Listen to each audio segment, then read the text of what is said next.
Hi, my name is Jeremy, and today I'm very excited to share with you this topic called the 5 steps to successful digital transformation. Right, why I want to share with you this is because a lot of people are talking about how to go through a digital transformation, and because there's so many different versions out there, I thought I would like to share with you what I've been doing with some of my clients to help them to go through a successful digital transformation. And of course, this is based on our own experience digitally transforming our own company, a traditional training and consulting business, to scale. But before we go into that, let me just introduce myself.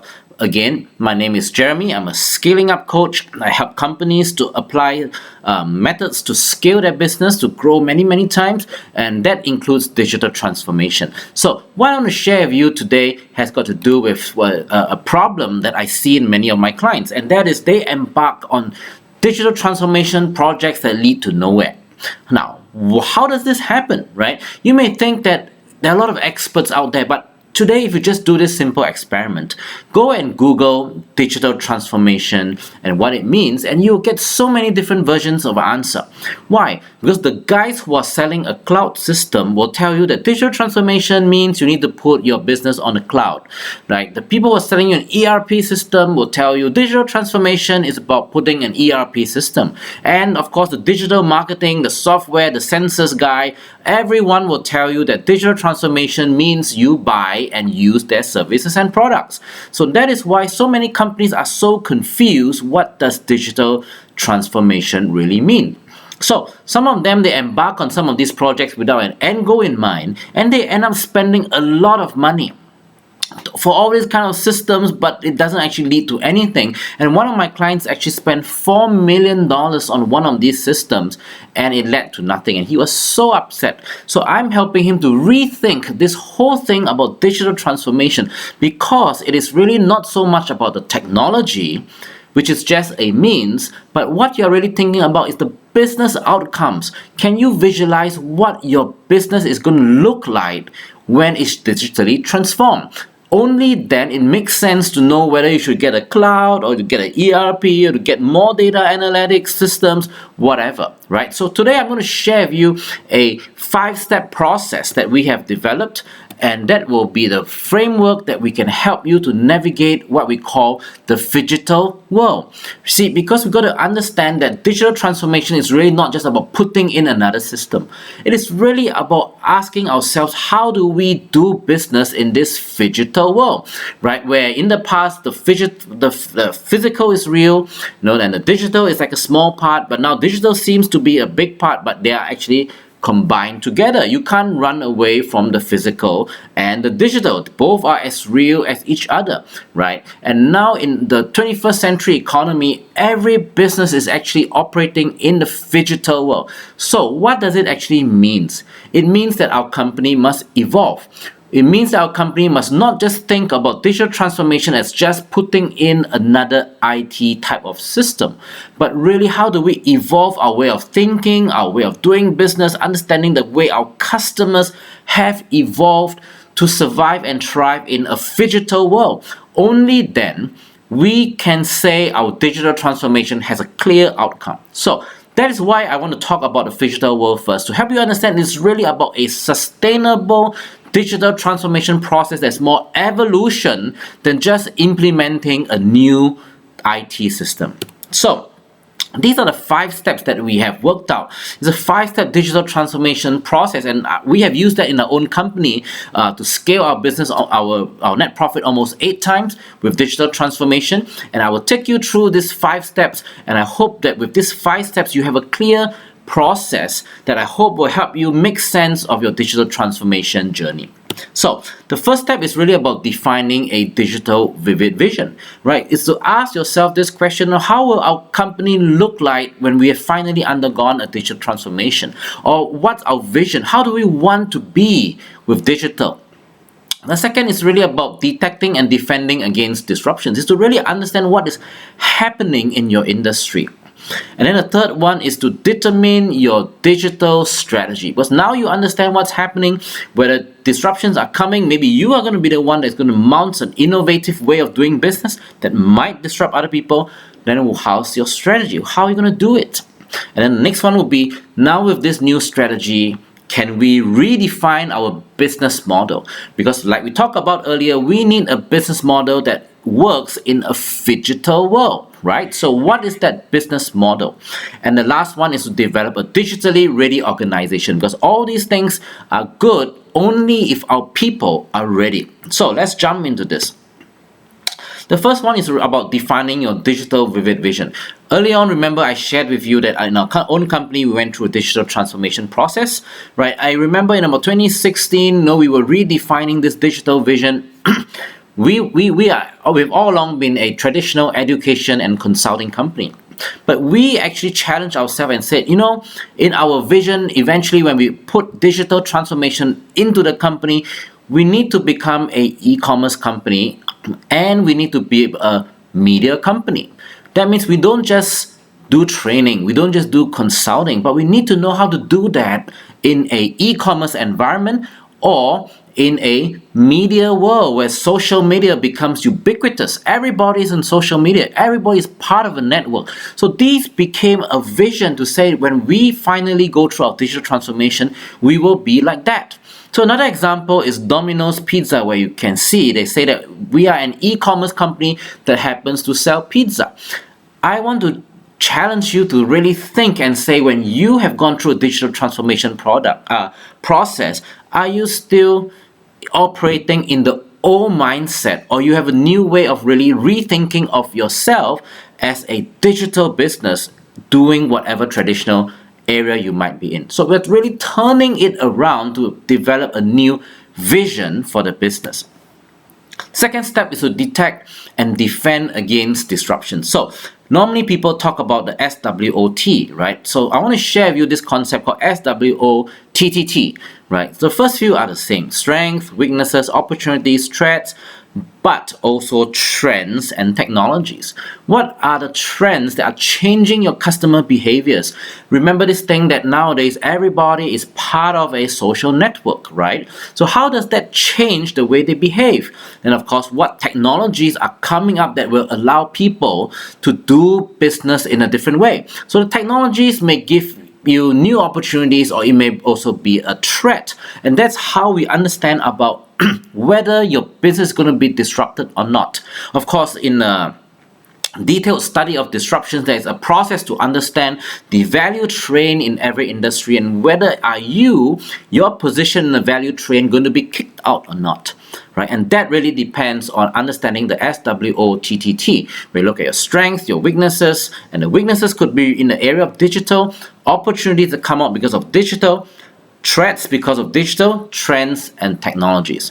So understanding the overall environment and really asking yourself, are the trends working for you or against you, or do you ride the trends, or do you see the technologies that will be giving you an advantage? Then from there we go to the next step, which is to determine your digital strategy. And when it comes to digital strategy, I really want to recommend you this framework developed by Professor David Rogers from Columbia University. It has these 5 digital strategies: assess, connect, collaborate, customize, and engage. And I find this framework very, very useful to teach to look into your business and say, how do we implement a digital strategy? So I would really recommend you to check out Professor David Rogers' work on these 5 strategies, where they give you so many good examples, but I just want to take you through them in this short video. The first one, assess, is really about how do you make your business so accessible, so convenient, so easy for your customers to use, right? That could be really shortening the distance, shortening the time, shortening the process to use your business. So I have a client who are in a HR business, they do payroll, right? So they ask themselves this question: how do we help those people in outsource to us for the payroll to get their pay 10 times faster than the competitors? Or how do we help our people to get onboarded onto a job, to be deployed, to be connected to a potential employer 10 times faster than other people? So that's the assess strategy. The second one is to connect, to get people to talk about your business, to get customers to talk about your business, to talk to other customers about your business, and you can also become part of that conversation. So in China, there's this business called Luckin Coffee.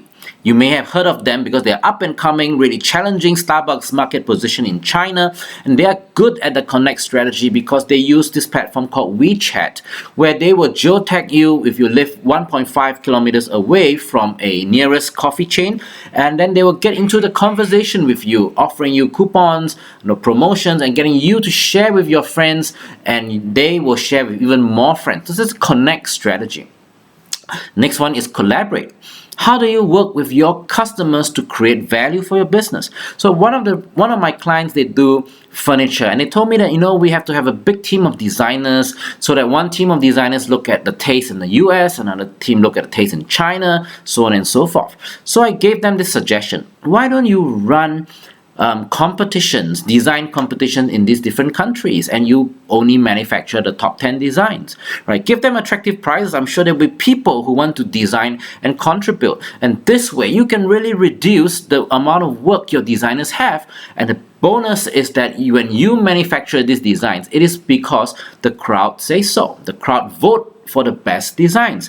That is a collaborate strategy where you use your customers to help you create value. And the next one is the customized strategy. Now, customized strategy is really about how do you use technology to help people choose better. So Amazon is one very good example, right? Because they really customize your reading list. Like Spotify, Netflix, they customize your list based on what you like. So it reduces your time to go and search, to go and look for the things that you want, but they know what you want and they do it for you. Another good example is actually the education industry. In the past, we all take degree programs for modules that we don't use, right? We're not interested in. But now they're what we call stackable degrees, and Coursera, the online learning platform, allows you to choose the modules you like, and when you put them together, it becomes a degree that you want. So that's the customized strategy.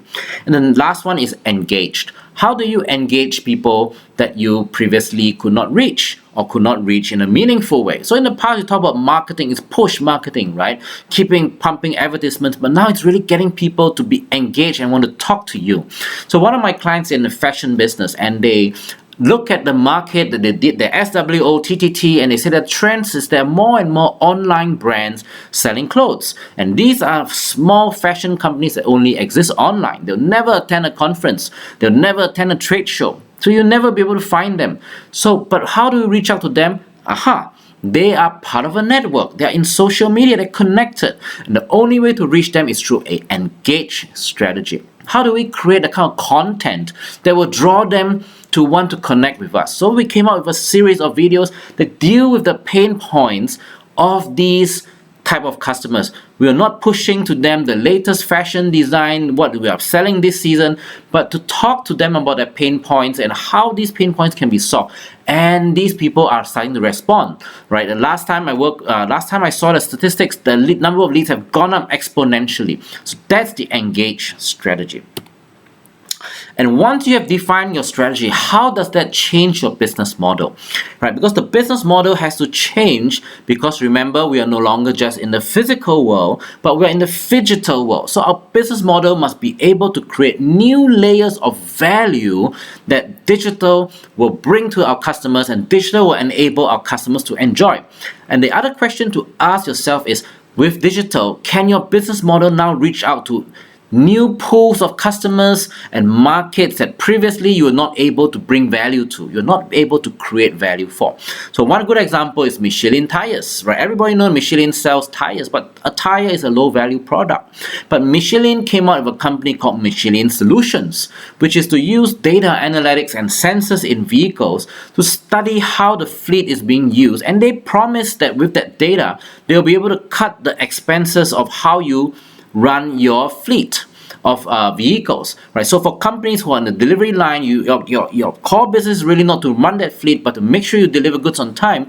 Michelin now promises you that they will help you to save a certain amount of money every year if you use their system. So it's one layer of value on top of just supplying you with tires, right? It is actually a new layer of value, a new business model, a new value proposition created by digital means. And of course, the last one, which is very important, is to really develop a digitally ready organization.